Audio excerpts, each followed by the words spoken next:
बिस्मिल्लाहिर्रहमानिर्रहीम। पंजाब के सरकारी मुलाजमीन ख़ुसूसी तौर पर असातिज़ा जिनको निगरान हुकूमत की तरफ से चकमा दिया गया था, धोखा दिया गया था, कहा गया था कि आपके मुतालबात तस्लीम कर लिए गए हैं, लेकिन तस्लीम नहीं किए गए थे। ये लोग एक बार फिर सड़कों पर आ गए हैं, एहतजाज करना शुरू कर दिया है, मुजाहरे करने लगे हैं। अब मामला कहाँ तक पहुँच गया? हुकूमत की तरफ से बजाय इसके कि इनके साथ मुज़ाकरात किए जाते, इनको आगे लगा लिया गया। इन पर तशद्दुद भी हो रहा है, गिरफ़्तारियाँ हो रही हैं बड़े बड़े शहरों में। ये सिलसिला एहतजाज का और इसके साथ साथ गिरफ़्तारियों का, तशद्दुद का, ख़वातीन को भी गिरफ़्तार किया गया है। मैं आपके सामने सबसे पहले ख़बर रखता हूँ और उसके बाद हम बात करने की कोशिश करेंगे पंजाब टीचर यूनियन के सदर एहसान सिद्दीकी साहब से। सबसे पहले ख़बर देखते हैं, जिससे पता चलता है कि हुकूमत किस तरह से इस एहतजाज को कुचल के रख देना चाहती है। खबर कुछ यूँ है, सिविल सेक्रेटेरिएट के बाहर धरना देने वाले सरकारी मुलाजमीन पर पुलिस का धावा, 91 अफराद गिरफ्तार। ये 91 लोग जो गिरफ्तार हुए हैं लाहौर में गिरफ्तार हुए हैं। इसके अलावा पंजाब भर से भी इसी तरह से गिरफ्तारियां की गई हैं। खबर में मजीद कहा गया है पुलिस ने खवातीन पर भी डंडे बरसाए और गिरफ्तार कर लिया। ग्रेड 1 से ग्रेड 18 तक मुलाजमीन किस थाने में हैं कोई मालूम नहीं।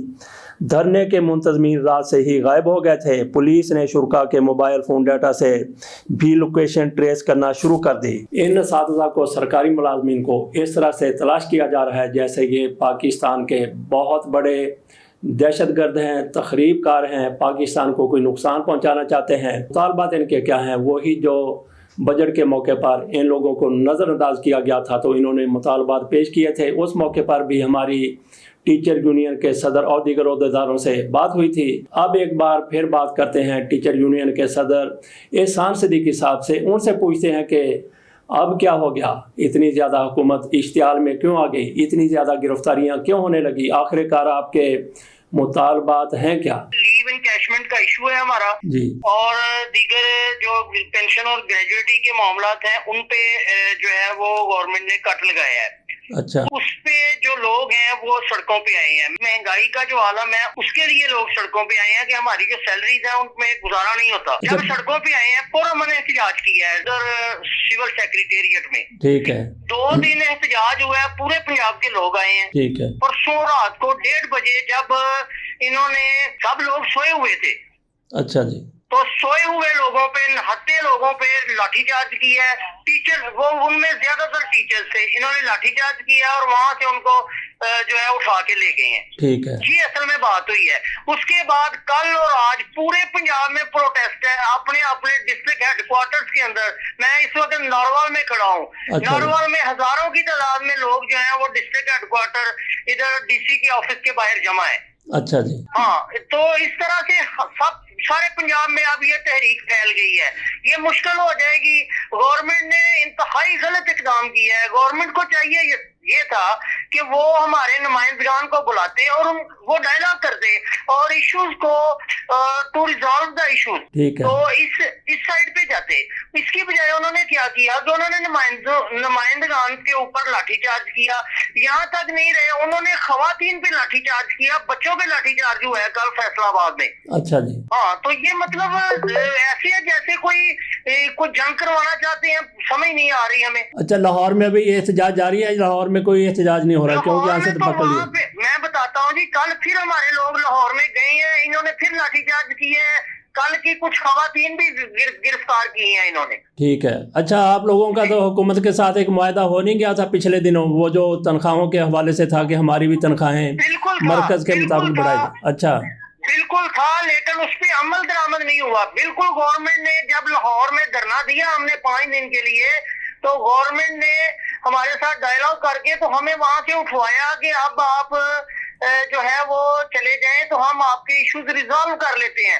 उसके बाद इन्होंने 20 मीटिंग्स की हैं लेकिन इश्यूज को रिजॉल्व नहीं किया। अच्छा, ये इसको उसी मामले की कड़ी समझा जाए कि आपका मुतालबा माना गया लेकिन उस पर अमल नहीं हुआ, तो आप फिर एहतजाज कर रहे हैं? जी बिल्कुल ऐसा ही है, बिल्कुल ऐसा ही। तो कब तक एहतजाज जारी रखने का आपका इरादा? क्योंकि ये तो देखें सैकड़ों की तादाद में गिरफ्तारियां हो गई। हम तो मेरे भाई, हम तो 1 मिनट भी एहतजाज नहीं करना चाहते। हमारी बातें मान ली जाए, हमारे जायज हकूक हमें दे दिए जाए, हमारे हकूक को सल्ब ना किया जाए। हम तो 1 मिनट एहतजाज नहीं करना चाहते। अच्छा, आखिर में ना 1-2 मिनट में बल्कि 1.5 मिनट में आप हमें ये बता दें कि आपके असल मुतालबात हैं क्या? सबसे पहला मुतालबा तो ये है कि लीव इनकैशमेंट जो है वो एक काला कानून बना दिया गया है, जिससे लाखों रुपए का डाका मारा गया है रिटायरमेंट के वक्त मुलाजमीन की तनख्वाहों पर जी। उसके दूसरी बात, जो पेंशन और ग्रेजुएटी है उसको बतदरीज कम किया जा रहा है, उसके लिए भी कानून साजी की शुरू हो गई हुई है जी। तीसरी बात जो है, जो हमारे बहुत अच्छे चलते हुए इदारे थे उनको प्राइवेटाइज करने की जो है एनजीओ को देने के लिए वो ठेके शुरू हो चुके हैं। वो कौन से? हर तकरीबन कोई 1100 स्कूल है मेरे ख्याल में। अच्छा जी। जो कि प्राइवेट एनजीओ को मुस्लिम हैंडेड एनजीओ है, कोई पेफ है, कोई इस तरह की एनजीओ है जी। तो वो जो अच्छे चलते हुए इदारे हैं, अगर किसी को कोई इदारा देना है तो वो देना जो चल नहीं रहा, जहाँ पे बच्चे नहीं है, जहाँ पे स्टाफ नहीं है, जहाँ पे इंफ्रास्ट्रक्चर नहीं है जी। ठीक है। जो डिस्ट्रिक्ट के अंदर जो बेहतरीन इदारे हैं वो प्राइवेट एनजीओ को दे रहे हैं जी। चौथा आप बताना जी। तीसरी जो सबसे आम बात है वो ये भी है कि महंगाई के तनासब से टीचर्स और दूसरे सरकारी मुलाजमीन, स्पेशली ये छोटे मुलाजमीन जो हैं, जो नॉन गस्टेड मुलाजमीन हैं, ये पिस चुकी हैं। आपके सामने है जो मुल्क के हालात हैं। तो जो तनख्वाह इनको मिलती थी वो तनख्वाह अब जब हम इस महंगाई के तनासब में देखते हैं तो वो 1/4 रह गई हुई है जी। ठीक है। जो चीज कभी 10,000 रुपए की आती थी अब वो 50,000 की हो गई है। तनख्वाहें तो हमारी बड़ी नहीं है, हम चाहते हैं कि कम से कम हमारी तनख्वाह में 200 गुना इजाफा होना चाहिए जी। ठीक है। 200% का है ना, 200 गुना तो वो तो चला जाएगा लाखों में। सर लाखों में जाएगा तो हम बचेंगे, वरना हमारे बच्चे तो फाकों पे आगे हुए हैं। ठीक है। ठीक है। ठीक है। हम लाखों में जाएगा, देखिए मेरी अर्ज सुने, लाखों में जाएगा तो ये मुलाजमीन बचेंगे। एक और बात जो मैं अपनी आखिरी करना चाहता हूँ जी। ये मुलाजम स्टेट के होते हैं, अगर मुलाजम सुखी हैं तो करप्शन नहीं होगी, और अगर मुलाजमीन को आप बेरोजगार करेंगे, मुलाजमीन के लिए आप जिंदगी को तंग करेंगे, फिर ये लोग करप्शन की तरफ जाते हैं जी। ठीक हो गया। ठीक है। हुक्मरानों को ये इंतजाम करना चाहिए कि हमारे मुलाजमीन जो है वो उस लेवल की उनको तनख्वाह दी जाए ताकि वो अपना आसानी से गुजारा कर सके जी। बहुत शुक्रिया जी। बहुत और अच्छा। मुलाजमीन को लास्ट वन थिंग, मुलाजमीन को कमजोर करने का मतलब ये है कि ये मुल्क को कमजोर कर रहे हैं, ये स्टेट को कमजोर कर रहे हैं जी। तो ये फिर स्टेट के साथ गद्दारी है कि मुलाजमीन को कमजोर करके हमें उस तरफ को भेजा जा रहा है कि जहाँ पे मुल्की हालात खराब करने, तो ये गवर्नमेंट मुल्की हालात खराब करने का किस तरफ जा रही है जी। ठीक हो गया। बहुत शुक्रिया जी। तो ये आपने एहसान सिद्दीकी साहब का मौक़िफ़ सुन लिया। अगर आप समझते हैं कि मुतालबात बहुत ज़्यादा हैं, नहीं माने जा सकते, तो उनके साथ मिल बैठ कर गुफ्तगू की जा सकती है, उनको कोई थोड़ा सा नीचे लाया जा सकता है, कुछ हुकूमत थोड़ा सा ऊपर जा सकती है। तो ऐसे लोगों को जो हुकूमत का कुछ नहीं बिगाड़ सकते, बेचारे बेबस हैं, बेकस हैं, लेकिन हुकूमत को बेहिस नहीं होना चाहिए। ये इंसानियत का भी मसला है, इंसानी हकूक़ की भी बात है। और फिर इनके बच्चे भूखे मरेंगे तो ये किस तरह से आपके बच्चों को तालीम दे सकेंगे, आपके बच्चों की तरबियत कर सकेंगे। इसके साथ इजाज़त दीजिए इस उम्मीद के साथ कि हुकूमत इनके हवाले से हमदर्दाना रवैया का इजहार करेगी। अल्लाह हाफिज़।